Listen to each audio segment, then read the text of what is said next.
નમસ્કાર વિદ્યાર્થી મિત્રો, આજે આપણે ભણીશું ધોરણ 5 વિષય ગણિત પ્રકરણ 10 10મો અને 100મો ભાગમાં ભાગ 5।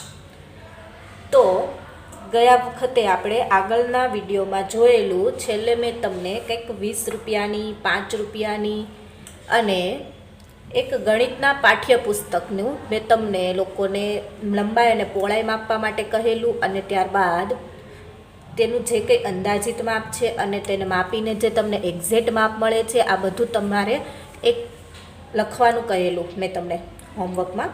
આગળ આપણે જોઈશું આજે બજારમાં। તો આપણને બજારમાં મળતી અલગ અલગ વસ્તુઓના ચિત્ર આપ્યા છે, તેની અલગ અલગ કિંમતો આપેલી છે। તો તે કિંમતો આપણે જોઈએ છીએ તો આપણને 2 રૂપિયા 3 રૂપિયા 5 રૂપિયા 10 રૂપિયા આવી બધી માહિતી આપણી પાસે હોય છે કે આટલા રૂપિયાની આટલી વસ્તુ મળે છે, પણ ક્યારે આપણે એવું નથી બોલતા કે આટલા પૈસાની આટલી વસ્તુ મળે છે। અહીંયા તમને રૂપિયા અને પૈસા બંને ભેગા કરીને કિંમતો આપેલી છે। કઈ રીતે આપણે કોને રૂપિયા કહીશું, કોને પૈસા કહીશું, એ ખાસ શીખવાનું છે હવે। તો અહીંયા ધારો કે તમને પહેલું આપેલું છે, એક કેળાની કિંમત રૂપિયા 2.50, રૂપિયા 2.50, જ્યાં આગળનો જે અહીંયા તમને વચ્ચે જે બતાવેલો છે તેને કહેવાય છે પોઈન્ટ 2.50। તો હંમેશા યાદ રાખવાનું મિત્રો કે જે પોઈન્ટની આગળ આવે છે એને કહેવાય રૂપિયા, પોઈન્ટની આગળ આવે છે તેને કહેવાય રૂપિયા, અને પોઈન્ટની પાછળ જે સંખ્યા તમને બતાવે છે એને કહેવાય પૈસા। પોઈન્ટની પાછળ જે બતાવે છે તેને કહેવાય પૈસા, એક ખાસ ધ્યાન રાખજો। એટલે 2.50 રૂપિયા જે આખો આપણને એકમ રૂપિયામાં બતાવેલો છે એ એવું બતાવે છે કે પૈસાને રૂપિયા સાથે જોડી દીધા છે, પૈસાને રૂપિયા સાથે જોડી દીધા છે। એટલે મોટો એકમ લખાય છે, નાનો નથી લખાતો, નાનાને આપણે પોઈન્ટની પાછળ લખીએ છીએ, બોલાતો નથી। અને વંચાય 2.50 રૂપિયા, જ્યાં 2 રૂપિયા અને 50 પૈસા। કેળાની કિંમત કેટલી છે? 2 રૂપિયા અને 50 પૈસા। એવી જ રીતે અહીંયા તમને ઘડિયાળ આપેલી છે, એ ઘડિયાળમાં પણ તમને એક પ્રાઇઝ નીચે આપેલી છે કિંમત કે 567.25, 567.25, જ્યાં 567 છે તે છે રૂપિયા અને 25 પૈસા। અમુક પૈસા પણ કિંમત જોડાયેલી છે, રૂપિયા સાથે અમુક પૈસા જોડાયેલા છે, તેના વિશે આપણે આગળ શીખવાનું છે। અહીંયા એક બેગની કિંમત તમને આપેલી છે 120 રૂપિયા 50 પૈસા। એક અહીંયા સાબુ જેવું આપેલું છે કંઈક, એની કિંમત તમને આપેલી છે 8 રૂપિયા 75 પૈસા। પેનની કિંમત આપેલી છે 6 રૂપિયા 50 પૈસા। એક માચિસ બોક્સની આપેલી છે, દિવાસળીના બોક્સની કિંમત આગળ તમને રૂપિયામાં આપેલા છે 0, માટે તેને આપણે વાંચીશું 0.50 રૂપિયા અને અલગ પાડીને બોલીએ તો તેને બોલાય 50 પૈસા, માત્ર 50 પૈસા, કેમ કે પોઈન્ટની આગળ રૂપિયામાં કોઈ કિંમત બતાવેલી નથી, માટે 50 પૈસા, અથવા આખું બોલીએ તો 0.50 રૂપિયા। અને ચપ્પલની કિંમત અહીંયા આપી છે 32 રૂપિયા 99 પૈસા। જોઈએ હવે આ રૂપિયા અને પૈસાનો અલગ કઈ રીતે ઉપયોગ થાય છે। તો તમને અહીંયા આપેલું છે આ અનોખી કિંમત જુઓ। અનોખી કિંમત એટલે કે તમે અત્યાર સુધી ખાલી રૂપિયા વિશેની જ કિંમતો જોયેલી હતી, તમે રૂપિયાને પૈસા સાથે જોડીને ક્યાંય પોઈન્ટવાળી કિંમત તો ભાગ્યે જ ક્યાંક જોઈએ છે, એટલે આ અનોખી કંઈક અલગ કિંમત જોવા મળે છે। જેમ કે 32 રૂપિયા અને 99 પૈસા। ચપ્પલની કિંમત તમને આગળ આપેલી છે, જોઈ લેજો આગળના પાના પર, 32 રૂપિયા 99 પૈસા। હવે આ કેવી અલગ કિંમત, પરંતુ જો આપણે તેઓને 33 રૂપિયા આપીએ તો તેઓ આપણને 1 પૈસો પાછો નહીં આપે। 32 રૂપિયા અને 99 પૈસાની જો કોઈ કિંમત હોય, કોઈ વસ્તુની કિંમત, અને આપણે તેને 33 રૂપિયા આપીએ તો શું તે આપણને 1 પૈસો પાછો નહીં આપે? આપવો જ પડે ને। જો એક અલગ અલગ પૈસા હોય તો 1 પૈસો આપણને પાછો આપવો પડે, પણ આપણે અત્યારે પૈસાવાળું નાણું વપરાતું નથી, પૈસા આપણે અત્યારે વાપરતા નથી। આપણે જે ચલણી નાણું છે 1 રૂપિયાથી વાપરીએ છીએ। ક્યાંથી વાપરીએ છીએ? 1 રૂપિયાથી, માટે આપણે પૈસાની ગણતરી કરતા નથી। તો એ પૈસાની ગણતરી આપણે આગળના ચેપ્ટરમાં શીખવાની છે। તો આ જે છોકરી છે તેની સામેના મમ્મી એવું કહે છે કે આ 1 પૈસો ઓછો બતાવીને આપણને માત્ર મૂર્ખ બનાવે છે। કે 32 રૂપિયા અને 99 પૈસા લખીએ છીએ એટલે આપણને કિંમત 32 રૂપિયા દેખાય છે, જ્યારે એની કિંમત હોય કેટલી? 33 રૂપિયા. કેટલી? 33 રૂપિયા. કેમ કે 33 રૂપિયામાં એક જ પૈસો ઘટે છે. કઈ રીતે એક જ પૈસો ઘટે છે તો જોઈએ, આપણે થોડુંક એના વિશે લખી લઈએ. તો તમે સાથે લખતા જજો, હું તમને જેમ કે સમજાવતી જાઉં છું, સાથે લખતા જજો. આજે આપણે શીખવાનું છે રૂપિયા અને પૈસા. શું શીખવાનું છે? રૂપિયા અને પૈસા. 1 રૂપિયો, આપણે જે રૂપિયો વાપરીએ છીએ સામાન્ય, તે 1 રૂપિયો એટલે કેટલા પૈસા? 100 પૈસા. ખાસ યાદ રાખજો અને સાથે લખતા પણ જજો. 1 રૂપિયો એટલે કેટલા પૈસા? 100 પૈસા. 1 રૂપિયો આપણે જે વાપરીએ છીએ તે 1 રૂપિયો 100 પૈસા ભેગા થઈને 1 રૂપિયો બનાવે છે. તો આપણને પહેલાં તો આ શીખતા પહેલાં ખાસ ખબર હોવી જોઈએ કે રૂપિયા અને પૈસા વચ્ચેનો સંબંધ શું છે. તો કે 1 રૂપિયો બરાબર 100 પૈસા. 1 પૈસો એ 1 રૂપિયાનો 100મો ભાગ છે. 100 પૈસા ભેગા થાય છે માટે એક પૈસો 100માંથી છે તે 1 રૂપિયાનો કેટલામો ભાગ થયો? 100મો ભાગ. કેમ? તો કે 100 પૈસા ભેગા થાય છે માટે, જેને 0.01 રૂપિયા લખી શકાય. કેટલા લખી શકાય? 0.01 રૂપિયા. 0.01 રૂપિયા કઈ રીતે?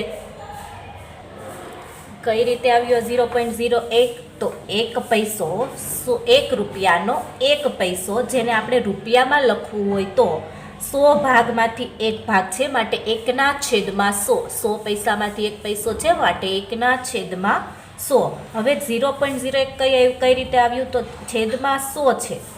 100 છે માટે જોઈ લેવાનું કે કેટલા 0 છે? 100માં 2 0 છે. કેટલા 0 છે? 2. માટે છેદમાંથી 100 કાઢવા માટે આપણે ઉપરની સંખ્યામાં 2 સંખ્યાની આગળ પોઈન્ટ મૂકવો પડે. કેટલી? 2 સંખ્યાની. કેમ 2 સંખ્યાની આગળ? તો છેદમાં કેટલા 0? 2 0. પણ ઉપર આપણી પાસે એક જ સંખ્યા આપેલી છે 1. એ આપણે 1 લખી દીધો. એ 1 લખી દીધો. એક સંખ્યા આપણી પાસે 2 માટે 1 ઘટે છે. 2 0 છે તો 2 સંખ્યા હોવી જોઈએ, જે નથી. 1 ઘટે છે, 1 આપણે આગળ મૂકી દીધો 0. કેટલા મૂકી દીધા? 0. એટલે હવે આપણી પાસે કેટલા થઈ ગઈ? 2 સંખ્યા થઈ ગઈ. 0 1 એટલે 2 સંખ્યા, એની આગળ મૂકી દો પોઈન્ટ, અને પોઈન્ટની આગળ પણ કોઈ સંખ્યા નથી માટે મૂકી દો 0. માટે 1/100 રૂપિયા એટલે થઈ જાય 0.01 રૂપિયા. છેદમાંથી 2 0 કાઢવા માટે આપણે 2 સંખ્યાની આગળ પોઈન્ટ મૂક્યો. આગળ પોઈન્ટ ડાબી બાજુ ખસવાનું. ખાસ યાદ રાખજો, જમણી બાજુ નહીં. જે કઈ સંખ્યા ઘટે છે એ 0 આગળ લખી શકાય, પાછળ લખી શકાય નહીં. માટે 1 પૈસો એટલે કેટલા રૂપિયા થશે? 0.01 રૂપિયા. 0.01 રૂપિયા. હવે આગળ તમને આપેલું છે ચોપડીમાં, જોઈ શકો છો તમે કે 1 પૈસો એ 1 રૂપિયાનો 100મો ભાગ છે. ખરું ને? તો આપણને ખબર પડી ગઈ કે 100 પૈસા ભેગા થઈને 1 રૂપિયો બનાવે છે માટે 1 પૈસો 1 રૂપિયાનો કેટલામો ભાગ છે? 100મો. જેને 0.01 રૂપિયા લખી શકાય. કઈ રીતે લખી શકાય મેં તમને બતાવી દીધું. તેથી આપણે 99 પૈસાને 0.99 રૂપિયા લખી શકીએ. 99 પૈસાને કેટલા લખી શકાય? 0.99. કેમ? તો કે મેં તમને કીધું, પૈસાને હંમેશા પોઈન્ટની પછી લખાશે. પોઈન્ટની પછી આગળ લખાશે રૂપિયા અને પાછળ પોઈન્ટની પાછળ લખાય પૈસા, અને આખી સંખ્યા બની જાય રૂપિયામાં. શેમાં ફરી જશે? રૂપિયામાં. માટે 0.99 રૂપિયા લખી શકીએ. 1 પૈસો એ 1 રૂપિયાનો કેટલામો ભાગ છે? તો આપણે લખ્યું આગળ કે 1 પૈસો એ 1 રૂપિયાનો 100મો ભાગ છે. કેટલામો? 100મો ભાગ. એના પરથી આપણે 1 પૈસાને રૂપિયામાં ફેરવી દીધો છે તો કેટલા થઈ જશે? 0.01 રૂપિયા. હવે તમને અહીંયા અમુક સવાલના જવાબ આપેલા છે, એના આપણે દાખલા ગણીને ગણતરી કરીને જવાબ શોધવાના છે. આ બધા જવાબ તમને અલગ અલગ વસ્તુઓ જે નીચે આપેલી છે એની કિંમત પરથી શોધવાનું કહ્યું છે. તો આપણે લખીશું આગળ, તમે પણ સાથે લખતા જજો, હું જેમ બોલું તેમ. કે આપેલી વસ્તુઓને તેની કિંમત પરથી પ્રશ્નના જવાબ આપો. જવાબ આપવાના છે. તેમાં તમને તમારી ચોપડીમાં પહેલો સવાલ આપેલો છે, એક દિવાસળીની પેટીની કિંમત કેટલા પૈસા છે? એક દિવાસળીની પેટીની કિંમત કેટલા પૈસા છે? તો આપણે તમને ચોપડીમાં નીચે ચિત્ર આપેલું છે કે દિવાસળીની પેટી ક્યાં આપેલી છે? અહીંયા આપેલી છે. આ દિવાસળીની પેટી. પૈસા તમને પૂછ્યું છે, કેટલા પૈસા છે? રૂપિયા નહીં, કેટલા પૈસા છે? કેટલા પૈસા છે? તો અહીંયા તમને જુઓ, તમે ચિત્રમાં જુઓ તો આગળ તમને પોઈન્ટની આગળ કોઈ રકમ આપેલી નથી, 0 આપેલા છે માટે તેને રૂપિયામાં કહી શકાય નહીં. માત્ર પૈસા પૂછ્યા છે તો આપણે 0.50 નહીં, ખાલી પૈસા લખીશું. કેટલા? તો કે 50 પૈસા. કેટલા? 50 પૈસા. તો તમે જવાબ પણ લખી શકો છો સાથે, સવાલ અને જવાબ બંને સાથે લખતા જજો. એક દિવાસળીની પેટીની કિંમત કેટલા પૈસા છે? 50 પૈસા. જવાબ શું આવશે? 50 પૈસા. એવી રીતે બીજો સવાલ, 2.50 રૂપિયામાં કેટલી દિવાસળીની પેટીઓ ખરીદી શકાય? તમારી ચોપડીમાં આપેલો છે બીજો સવાલ.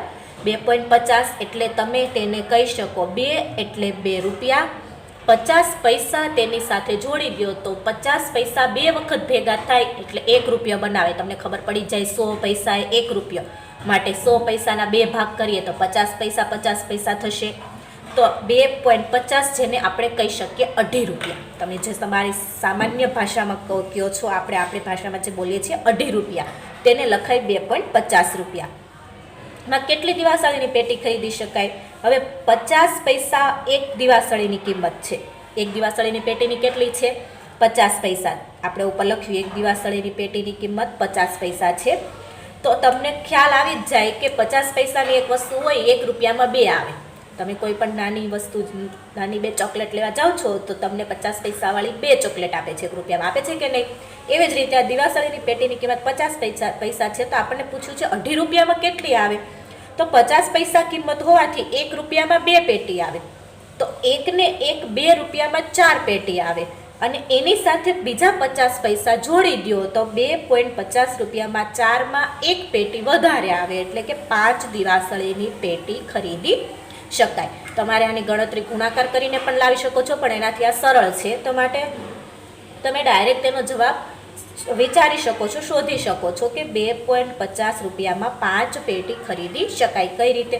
50 પૈસામાં 50 પૈસામાં 1 કિંમત છે, માટે 1 રૂપિયામાં 2 પેટી, તો 2 રૂપિયામાં થઈ જાય 4 પેટી, અને 2.50માં તમે 5 પેટી ખરીદી શકો છો. એવી રીતે ત્રીજો સવાલ તમારી ચોપડીમાં આપેલો છે કે એક સાબુની કિંમત કેટલા રૂપિયા છે? સાબુની કિંમત, તો તમારે ચિત્રમાં સાબુની કિંમત જોવી પડશે. તો આ સાબુની કિંમત તમને આપેલી છે. અહીંયા એક આપેલું છે ગ્રીન કલરનો સાબુ, તો એની કિંમત જે આપેલી છે એ જ લખવાની છે કે 8.75 રૂપિયા. 8.75 રૂપિયા. તો જવાબ લખી શકો છો તમે ચિત્રમાંથી જોઈને કે એક સાબુની કિંમત કેટલા રૂપિયા છે? 8.75 રૂપિયા. ચોથો સવાલ તમને આપેલો છે કે અરુણ એક સાબુ ખરીદવા ઈચ્છે છે. એને એક સાબુ ખરીદવો છે. કેટલાનો છે? 8.75નો. તેની પાસે 5 રૂપિયાનો એક સિક્કો, 1 રૂપિયાના 2 સિક્કા તથા 50 પૈસાના 4 સિક્કા છે. 50 પૈસા તો તમે સાંભળ્યું છે, આપણે કહેતા પહેલાં આઠાના કહીએ કે નહીં, એને કહેવાય 50 પૈસા. એના પર કેટલા લખેલા હોય છે? 50 પૈસા. એના 4 સિક્કા છે. તો તેને કેટલા પૈસા પાછા મળશે? કેટલા પૈસા પાછા મળશે? રૂપિયામાં દર્શાવો. આવો તમને સવાલ આપેલો છે.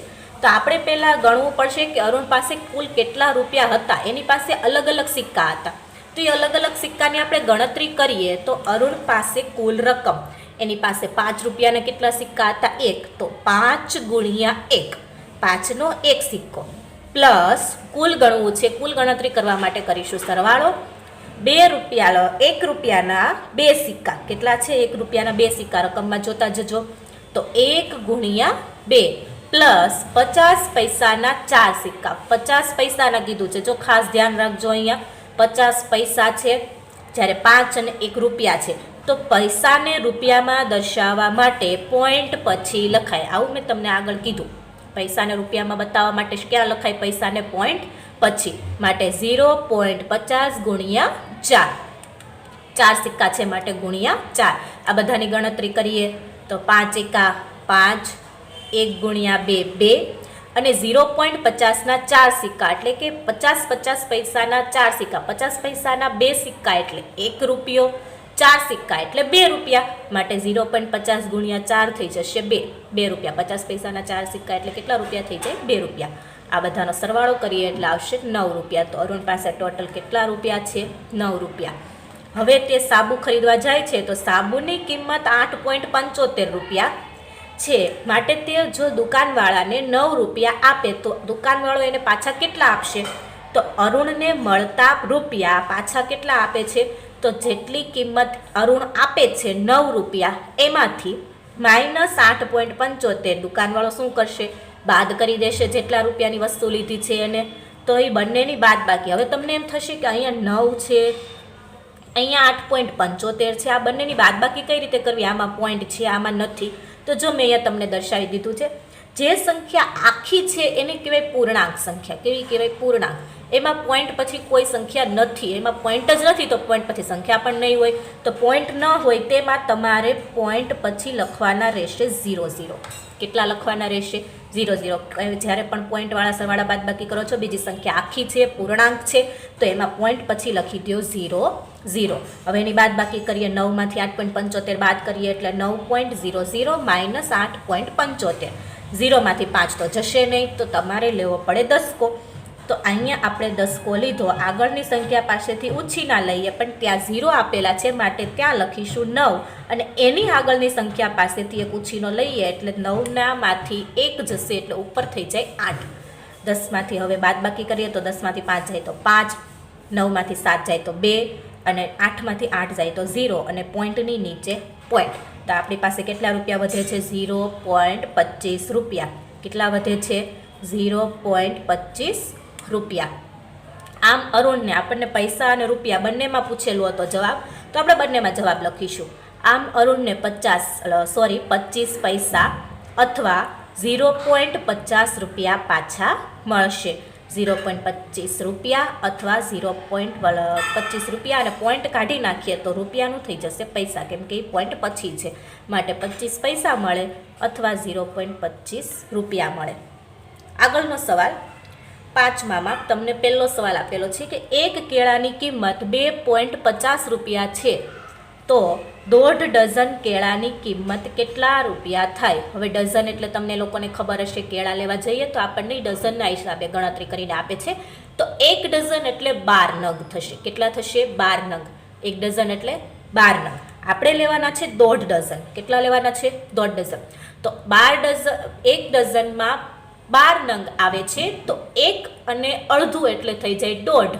તો ટોટલ 1.5 ડઝનમાં કેટલા નંગ આવશે? 18. કઈ રીતે? 12 અને 12ના અડધા 6 એમાં ઉમેરી દઈએ એટલે 12 ને 6 થઈ જાય 18. તો હવે આપણે 18 કેળાની કિંમત શોધીએ ડાયરેક્ટ. એક કેળાની કિંમત 2.50 રૂપિયા, તો 18 કેળાની કિંમત કેટલી? આવું તમે લખી શકો. આપણી પાસે એક કેળાની કિંમત છે 2.50 રૂપિયા, 18 કેળાની કેટલી? હવે આ થઈ જશે ક્રોસ ગુણાકાર. આ જે નીચેની સંખ્યા છે, ક્રોસ ગુણાકાર એટલે શું? ખાસ ધ્યાન રાખજો, નીચેની સંખ્યાનો ઉપરની ક્રોસ સંખ્યા સાથે ગુણાકાર. ઉપરની ક્રોસ સંખ્યા સાથે ગુણાકાર, અને જે સંખ્યા વધે છે તે જાય છેદમાં. પણ આપણી પાસે અહીંયા 1 વધે છે. એકની ગણતરી ગુણાકાર ભાગાકારમાં કરીએ કે ન કરીએ કોઈ ફરક પડતો નથી, માટે આપણે 1ને નથી લખતા, ખાલી ગુણાકાર કરીશું. 18 ગુણ્યા 2.50. હવે પોઈન્ટવાળો ગુણાકાર કઈ રીતે કરીશું? નથી ખબર? કંઈ નહીં, પોઈન્ટને ભૂલી જાઓ. પોઈન્ટને અહીંયાથી કાઢી નાખીએ એટલે આપણી પાસે થઈ જશે સંખ્યા 250. કેટલી થઈ જશે? 250. તો 250 ગુણ્યા 18 કરી દઈએ, બંનેનો સાદો ગુણાકાર. બે સંખ્યા છે માટે એક સંખ્યા પહેલાંનો ગુણાકાર કરતી વખતે પાછળ જેટલી સંખ્યા છે એના 0 એટલા 0 મૂકીશું. તો એક સંખ્યા વધે છે, એક 0 મૂક્યો. હવે 1નો 0 સાથે ગુણાકાર 0, 1નો 5 સાથે ગુણાકાર 5, 1નો 2 સાથે ગુણાકાર 2. હવે 8ની સાથે કરીશું. તો હવે 8ની પાછળ કોઈ સંખ્યા નથી એટલે વધારાના 0 મૂકીશું નહીં. 8 એ 0 0, 8 પંચા 40, 40નો 0 વધી આવી આગળ 4, 8 દુ 16, 16 ને 4 થઈ જશે 20, જે મેં અહીંયા લખી દીધા. હવે આગળ કોઈ સંખ્યા નથી માટે વધી મૂકાશે નહીં. અને આ બધાનો સરવાળો કરી દીધો. 0 0 0 0, 5 0 5, અને 2 ને 2 4. હવે શું કરીશું? આપણે પોઈન્ટ પહેલાં કાઢી નાખીએ તો પાછો પોઈન્ટ જવાબમાં મૂકવો પડશે. તો જોઈ લેવાનું મિત્રો કે પોઈન્ટ પછી કેટલી સંખ્યા છે? 1 અને 2. કેટલી છે? 2. તો જ્યારે તમે જવાબ લખો છો ત્યારે બે સંખ્યાની આગળ પોઈન્ટ મૂકી દો. 1 અને 2. બે સંખ્યાની આગળ પોઈન્ટ મૂકી દીધો તો પાછળના 0 0 પોઈન્ટ પછીના લખીએ કે ન લખીએ કોઈ ફરક પડે નહીં. માટે જવાબ થશે આપણો ખાલી કેટલો? 45 રૂપિયા. કેટલો જવાબ થઈ ગયો? 45 રૂપિયા. પોઈન્ટ પછી બે સંખ્યા હતી, બે સંખ્યાની આગળ પોઈન્ટ કાપી નાખ્યો એટલે જવાબ થઈ ગયો 45 રૂપિયા. તો 1.5 ડઝન એટલે કે 18 કેળાની કિંમત કેટલી થશે? 45 રૂપિયા. આગળ એમાં બીજો સવાલ છે જે તમને ચોપડીમાં અહીંયા બાજુ પર આપેલો છે કે કાનન લે આ 60 રૂપિયા અને 1.5 ડઝન કેળા લઈ આવ. જે પૈસા વધે તેમાંથી તું પેન લઈ શકે છે. જે પૈસા વધે તેમાંથી પેન લઈ શકે છે. તો કાનન કેટલી પેન ખરીદી શકે, તેની પાસે કેટલા રૂપિયા વધશે. કાનન 60 રૂપિયામાંથી, તો આવો કંઈક સવાલ બનશે, તમે લખજો આવો સવાલ. કાનન 60 રૂપિયામાંથી કેળા ખરીદે છે તથા વધેલા પૈસામાંથી પેન ખરીદે છે, તો તે કેટલી પેન ખરીદી શકે અને કેટલા રૂપિયા વધશે. તો કાનન પાસે કેળા લઈને વધેલા રૂપિયા, એની પાસે 60 રૂપિયા એના મમ્મીએ આપેલા, એમાંથી એને કેળા કેટલાના લીધા, તો આપણે આગળના દાખલામાં જોયું કેટલાના લીધા, 45ના. તો 60 માઇનસ 45, તેની પાસે હવે કેટલા રૂપિયા વધે છે, 15 રૂપિયા. તો કે એને હવે 15 રૂપિયામાંથી પેન લેવાની છે. કેટલામાંથી લેવાની છે, 15 રૂપિયામાંથી. તો આપણે આગળ જોઈએ કે એક પેનની કિંમત કેટલા રૂપિયા આપેલી છે તમને, તો તમે ચિત્રમાં આગળ જોઈ શકો છો ચોપડીમાં. એક પેનની કિંમત કેટલી આપેલી છે, 6.50 રૂપિયા. કેટલી આપેલી છે, 6.50 રૂપિયા. તેથી બે પેનની કિંમત આપણે જોઈએ, 6.50. 0.50 આવે એટલે અડધું, 0.50 આવે એટલે અડધો રૂપિયો, એટલે 6.5 રૂપિયા આને કહી શકાય. તો 6.5 રૂપિયાવાળી પેન છે, તો બે પેનની કિંમત કેટલી થાય, 6.5 ગુણ્યા 2, 6.50 ગુણ્યા 2. તો તમે વિચારી શકો છો, 6 ને 6 12, અને અડધો ને અડધો થઈ જાય 1. તો 12 ને 1 13. આવી સામાન્ય ગણતરી પણ તમે ગુણાકાર વગર કરી શકો છો. તો 6.5 વાળી બે પેનની કિંમત કેટલી થશે, 13 રૂપિયા. તેની પાસે 15 રૂપિયા વધેલા હતા. તો હવે 3 પેનની કિંમતમાં 13માં આપણે પાછા 6.5 ઉમેરીએ તો કિંમત વધી જાય. તો તમે અનુમાન લગાવી શકો છો કે 3 પેન ખરીદી શકશે નહીં. એટલે હવે 3 પેનની કિંમત 15 રૂપિયા કરતાં વધી જાય. તેથી કાનન કેટલી પેન ખરીદી શકશે, 2 પેન. કેટલી પેન, 2 પેન ખરીદી શકે.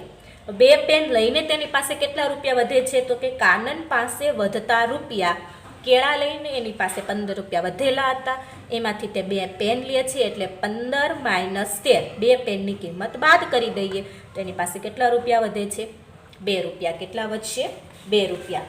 એની આગળનો સવાલ, શું હું 13 રૂપિયામાં 2 પેન ખરીદી શકું, 13 રૂપિયામાં.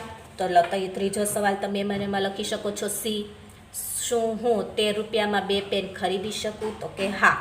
કઈ રીતે, તો કે હા, અહીંયા આપણે ગણતરી કરેલી કે 2 પેનની કિંમત કેટલી છે, 13 રૂપિયા. કેટલી છે, 13 રૂપિયા. તો કે હા, 13 રૂપિયામાં 2 પેન ખરીદી શકાય. એની નીચેનો છઠ્ઠો સવાલ, 2 પેનની કિંમત ખાલી જગ્યા રૂપિયા છે, શું તે 2 પેન ખરીદી શકશે. તો અહીંયા આપણે લખીએ કે 2 પેનની કિંમત ખાલી જગ્યા રૂપિયા છે, અને ખાલી જગ્યામાં આપણે લખીશું 13, કેમ કે આપણે અહીંયા ગણતરી કરીને શોધી કાઢ્યું છે કે 2 પેનની કિંમત કેટલા છે, તો કે 13 રૂપિયા. અને શું તે 2 પેન ખરીદી શકે, તો આપણે આગળના જવાબમાં લખી દીધું કે હા, 13 રૂપિયામાં 2 પેન ખરીદી શકાય. અને હવે આજનું તમારું હોમવર્ક રહેશે, આપેલી કોઈ પણ તમને રૂપિયા અને પૈસામાં કિંમત છે અને રૂપિયામાં દર્શાવો, રૂપિયામાં ફેરવવાનું છે. રૂપિયા અને પૈસા અલગ અલગ આપી દીધા છે તેને. તો પહેલું હું તમને એક બતાવી દઉં છું. 3 રૂપિયા, તો મેં તમને કીધેલું રૂપિયાને હંમેશા પોઈન્ટની આગળ લખાય. 50 પૈસા, પૈસાને રૂપિયા સાથે જોડવા, બંનેની વચ્ચે આવે પોઈન્ટ. 3 રૂપિયા 50 પૈસા, એટલે આ પાછળથી પૈસા નીકળીને થઈ જશે રૂપિયા. 3.50 રૂપિયા. કેટલા થઈ ગયા, 3.50 રૂપિયા. પોઈન્ટની પાછળ પૈસા લખો એટલે એકમમાંથી પૈસા નીકળી જશે અને વધશે રૂપિયા. તો 3 રૂપિયા 50 પૈસાને ભેગું કરીને લખાય 3.50 રૂપિયા. આ રીતે તમારું આગળનું જે હોમવર્ક છે તમારે આટલું જાતે કરવાનું રહેશે. અલગ અલગ રૂપિયા અને પૈસાને તમારે જાતે રૂપિયામાં ફેરવવાના છે. એક ઉદાહરણ તમને બતાવી દીધું છે, બીજા તમારે જાતે કરવાના છે.